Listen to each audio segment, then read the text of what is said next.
والمدنيون في غزة هم من يدفع ثمنها. إسرائيل اللي بتقصف المدنيين مش المقاومة يا جماعة.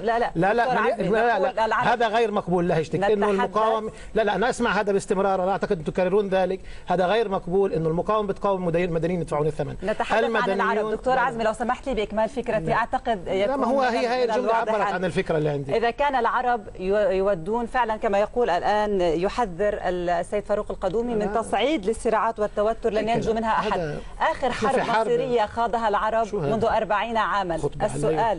السؤال دكتور عزمي وأنت مفكر عربي. أنت مفكر عربي. هذا ليس سؤال، هذا خطاب الحقيقة وهذا موقف. هذا واقع. أنا أعتقد أن هذا موقف. دكتور عزمي الواقع بأن آخر حرب مصيرية خاضها العرب كانت عام 73. أنا مخطئة دكتور، يمكن أكون مخطئة بحسب متابعتي. آخر حرب مصيرية خاضها العرب. السؤال هل فعلا إذا ما توحد العرب يستطيعون أن يقدموا بديلا عن التسوية إذا ما شكلوا موقفا عربيا يكون مقاوما، ولكن هذه المرة مقاومة يمكن أن تشكل حسما؟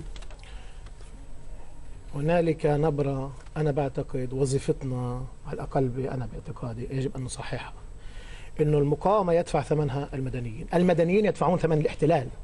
من يقصف المدنيين هو إسرائيل. هذا أول شعب أسمع مثقفي يتكلمون إنه المقاومة هي السبب فيه. المقاومة الجزائرية هي اللي قتلت المليون جزائري، المقاومة الفرنسية هي اللي قتلت. ما حدش قال عن دي جول إنه هو اللي تسبب في خراب باريس. النازيين تسببوا بخراب باريس. ما حدش قال عن المقاومة الإنجليزية لاحتلال بولندا أنها تسبب بخراب لندن. النازيين تسببوا بذلك.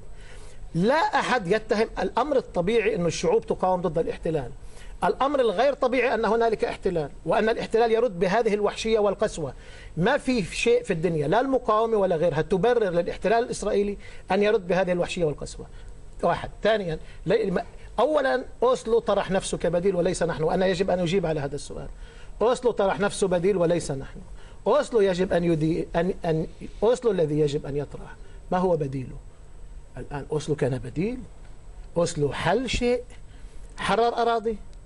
تضاعف الاستيطان. القدس مهودة أكثر من أي وقت مضى. غزة حوصرت من الخارج. عمليا بعد أوسلو القضية تعقدت. من تكلم عن أوسلو كبديل للمقاومة هو الذي تقام عليه الحجة وليس علينا.